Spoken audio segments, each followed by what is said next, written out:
မင်္ဂလာပါညီမ ဟုတ်မင်္ဂလာပါရှင်အမမိခွန်းလေးတွေမေးမယ်နော် ဟုတ်ကဲ့ James Cook University မှာကျောင်းသားလေးတွေတက်မယ်ဆိုရင်ဘယ်လို experience တွေရနိုင်လဲဟုတ်ကဲ့ရှင်ညီမတို့ဒီ James Cook University ရဲ့ Singapore campus မှာတက်မယ်ဆိုလို့ရှိရင်အဓိကကတော့ညီမတို့ဒီ international student experience တွေအပြည့်အဝရမှာပေါ့နော်ဘာလို့လဲဆိုတော့ညီမတို့ဒီပထမဆုံးစဉ်းစားမယ်ဆိုလို့ရှိရင် JCU မှာကျတော့ diverse ဖြစ်တဲ့နိုင်ငံပေါင်း80ကျော်ကနေပြီးကျောင်းသားလာပြီးတက်တာဖြစ်တယ်ဆိုတော့ကျောင်းထဲမှာ diverse ဖြစ်တယ်နောက်တစ်ခုကကျတော့ညီမတို့ဒီ own campus ရှိရပေါ့နော် own campus တွေမှာဆိုလို့ရှိရင်လည်းညီမတို့ကနေပြီးတော့ facility အနေနဲ့ဆိုလို့ရှိရင်ဥပမာအဖြစ်ဆိုရင် gym တို့ပြီးလို့ရှိရင် basketball court တွေဒီ hall တွေပြီးလို့ရှိရင် student တွေအတွက် hub တွေရှိတယ် cafeteria တွေလည်းရှိတယ် lecture hall တွေ library ပေါ့စသဖြင့်အဖြစ်ရှိတယ်ဆိုတော့ကို campus တွေမှာနေမယ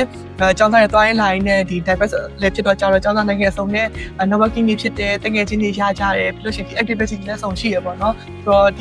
ီလုံးဝအကြောင်းကိုတက်တဲ့ဒီ experience ကိုပြည့်စုံရမှာပါJames Cook University နဲ့ဒီတခြား university တွေနဲ့ဘာတွေခွာခြားမှုရှိလဲဟုတ်ကဲ့ဒီမှာတို့ဒီစင်ကာပူမှာကြည့်မယ်ဆိုလို့ရှင်ပေါ့နော်ညီမတို့ဒီ JCU ကကြတော့ဒါ Government University ပဲရတဲ့ကြောင်းဖြစ်တယ်ပေါ့နော်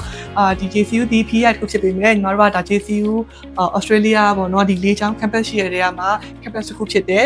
James Cook University ကကြောင်းညီမတို့ကဒါ Australia Government University တစ်ခုဖြစ်ပြီးတော့သူကကြောင်းလောကဒါဖွဲ့ဆိုလို့ရှိရင်လည်း Australia နိုင်ငံပြည်ရဲ့ဖွဲ့ရမှာဖြစ်တယ်အဲအကြောင်းမလို့ညီမတို့ကဟိုပါပေါ့စင်ကာပူမှာရှိနေပြီမဲ့လည်း Australia government ဘွဲကိုရမှာဖြစ်တယ်ပြီးလို့ရှိရင်ဒီမတော်ကနေပြီးတော့ပေါ့နော်ဒီ license တွေ accreditation တွေတည်းဆိုလို့ရှိရင်လည်းအယူထပ်စာရထားတဲ့အကြောင်းဖြစ်တယ်အဲအကြောင်းလို့ဒါလေးကကြတော့တော်တော်များကျောင်းသားတွေစိတ်ဝင်စားပြီးတော့ရွေးချယ်တဲ့အချက်လေးလည်းဖြစ်တယ်ပေါ့နော်ဟုတ်ပါပြီနောက်ပြီးတော့ပေါ့နော်ဒီ James Cook University မှာတက်မယ်ဆိုရင် Bachelor ရဖို့2နှစ်ပဲအချိန်ပေးရတယ်ပေါ့နော်အဲ့ဒါလေးကိုလည်းအမှောင်ရှင်းပြပါဟုတ်ကဲ့ဟုတ်တော်များဒါစိတ်ဝင်စားကြရပေါ့နော်တကယ်ပဲ2နှစ်တည်းနဲ့ပြီးမှာလားပေါ့နော်ဆိုတော့တကယ်လဲညီမတို့ကျောင်းမှာတက်မယ်ဆိုလို့ရှိရင် Bachelor degree တစ်ခုကိုကြာတော့ညီမတို့ဒီ Singapore campus ဆိုရင် fast track ရှိရဲအဲကြောင့်2နှစ်ပဲတက်ပြီးလို့ရှိရင်Bachelor degree ကိုရမှာဖြစ်တယ်ပုံမှန်ဆိုလို့ရှိရင်တော့ညီမတို့ကဒါ Australia မှာဆိုတော့3နှစ် degree ပေါ့နော်သူတို့ဆိုလို့ရှိရင်ကြာတော့ဟိုမှာဒါ semester base သွားတယ် Singapore ကျတော့ trimester base နဲ့သွားတော့ကြာတော့2နှစ်တည်းနဲ့ကြာပြီးသွားမယ်ဟုတ်အဲ့အတွက်ဒီအားကြလေးတွေရှိရပေါ့နော်တော်တော်များဘာလို့စိတ်ဝင်စားကြလဲဆိုတော့အဓိကအဖြစ်ဆိုလို့ရှိရင်เนาะ living expense တွေတက်တာသွားတယ်တက်တာသွားတော့ကြောင့်မလို့ဒါတက်တစ်စာဆိုတော့ဒါပြီးရတာတက်တာရပေါ့နော်နောက်တစ်ခုကကျတော့တော်တော်များနောက်ပိုင်း post grad နိုင်ငံပြောင်းတက်မဲ့လူတွေပဲဖြစ်ဖြစ်ဒါမှမဟုတ်လို့ရှိရင်လည်းဒါလို့ဆိုလို့ရှိရင်လူတွေဖြစ်ဖြစ်ပေါ့နော်နှစ်ဆိုလို့ရှိရင်ဒါမြန်စံပွဲရတဲ့အတွက်ကြောင့်မလို့ပြီးလို့ရှိရင်ဒီ syllabus ကလည်းအပြည့်တင်ရတယ်ပေါ့နော်အဲကြောင့်မလို့အစင်လည်းပြည်တယ်မြန်လည်းမြန်တယ်အဲကြောင့်မလို့တော်တော်များဒါဒီ fast track ဆိုရင်စိတ်ဝင်စားကြတယ်ပေါ့နော်လေးတွေအတွက်လည်းအချိန်မကုန်တော့ဘူးပေါ့နော်ဟုတ်တယ်နောက်ပြီးတော့ဒီ living cost ကစင်ကာပူမှာလည်းမြင့်တာဖြစ်တဲ့အတွက်သူတို့အတွက်ကိုလည်း living cost ကို save ဖြစ်ဟုတ်ကဲ့ဟုတ်ဒါနဲ့ပဲဒါပေမဲ့ဒီ Australia မှာတင်တယ်လို့ဒါ full syllabus လည်းဖြစ်တယ်ပြီးတော့ Australian degree ကိုရတာဆိုတော့ဒါတို့တက်ကဒါ safe ဖြစ်တယ်ပေါ့နော်စင်ကာပူမှာ international student တွေအနေနဲ့ကျောင်းတက်မယ်ဆိုရင်အဆင်ပြေတာညဟုတ်ဒီ study abroad လို့မယ်ဆိုလို့ရှိရင်ပေါ့နော်စင်ကာပူကြီးချက်ရတာတော်တော်အဆင်ပြေနိုင်မှာပါတယ်ဘာလို့လဲဆိုဥပမာဒီမြန်မာနိုင်ငံသားတွေအတွက်ဆိုလို့ရှိရင်လာတက်မယ်ဆိုလို့ရှိရင်ကြတော့မောင်ဆုံးအနေနဲ့ကြောင့် safe ဖြစ်တယ်ပေါ့နော်ဘာဖြစ်ဖြစ်ရွေးချယ်တဲ့အချိန်မှာဆိုလို့ရှိရင်ဒါစင်ကာပူကဒါ top safe city မှာပါတယ်တို့ကြောင့်မလို့အကြောင်းသားအနေနဲ့ပထမဆုံးဒါကိုဒီဘာနဲ့ခွဲပြီးသွားတဲ့အချိန်မှာလဲဒါလိုယုံကြည်နဲ့လွတ်လို့ရနိုင်ဖြစ်တယ်နောက်တစ်ခုကကျတော့စင်ကာပူကကျတော့ညီမတို့ဒီ cultural အရင် difference မဖြစ်ဘူးပေါ့နော်အဲဒါကြောင့်မလို့ဥပမာအစားအသောက်ကအစားသူတို့အတွက်ဆိုလို့ရှိရင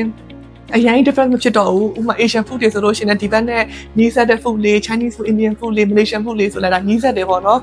taste တွေစီရဲ့ဟာလေးရှိတယ်ပြီးတော့နောက်တစ်ခါကျတော့ culture shock လည်းအများကြီးမရဘူးပေါ့နော်နောက်တစ်ခါကျတော့ Singapore မှာဆိုလို့ရှိရင် public transport ကလည်းအရင်ဒီဘက်ကိုထဲမှာပါတယ်ဆိုတော့ကျောင်းသားတွေသွားလာတာဆိုလို့ရှိရင်လည်းဒါလွယ်ကူသွားလာလို့ရတယ်ပေါ့နော်အဲ့လိုမျိုးပဲဆုံးရှိရပြီးတော့ Singapore မှာဆိုလို့ရှိရင်ကြာတာ third language တစ်ခုကိုလည်းထပ်ပြီးတော့သင်စရာမလိုတော့ဘူးဒါ English တစ်ခုရင်းနဲ့ပဲ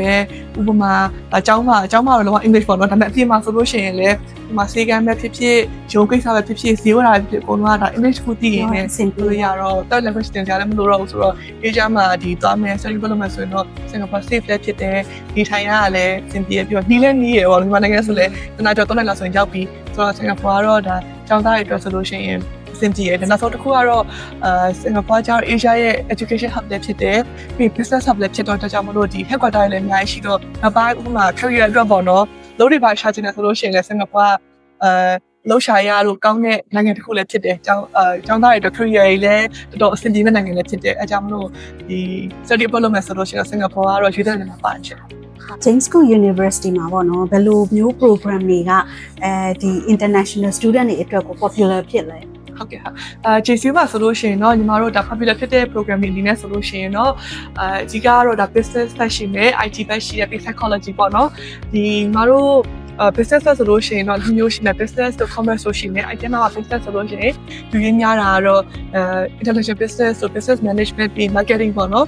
ပြီးလို့ရှိရင် commerce မှာဆိုလို့ရှိရင်တော့ accounting တို့ financial management တို့ပြီးလို့ရှိရင် banking finance ရှိမယ်ပြီး IT မှာဆိုလို့ရှိရင်ဒီမှာ၄မျိုးရှိရရှင်သူကကျ Bachelor of IT cyber security data science IoT ဆိုပြီးတော့ရှိတယ်ဆိုတော့ဒီရဲမှာတော့ဒါရွေးချယ်ကြတာများတယ်ပေါ့နော်နောက်တစ်ခုကတော့ဒါ science major တစ်ခုဖြစ်မဲ့ဒီ psychology major ပေါ့နော်ဒါဆိုလို့ရှိရင်လည်းတော်များကျောင်းသားလေးတွေစိတ်ဝင်စားကြတယ်ပြီးလို့ရှိရင်ဒါအလုပ်ကိုင် plan တွေများတဲ့ major လေးဆိုတော့ဒီအကုန်လုံးတော့ဒါရွေးချယ်ကြတာများတယ်စိတ်ဝင်စားမှုများတယ်ရှင် program တွေလည်းစုံတယ်နော် ဟုတ်ကဲ့ဟုတ်ဆုံးရှိအဲ့ဒီမှာဒါလေးကတော့ရွေးချယ်နေရတယ်ค่ะJames Cook University မှာဆိုရင် internship တွေရောပါလားနောက်တစ်ခုကကျတော့ဒီကလေးတွေအတွက်ပေါ့နော်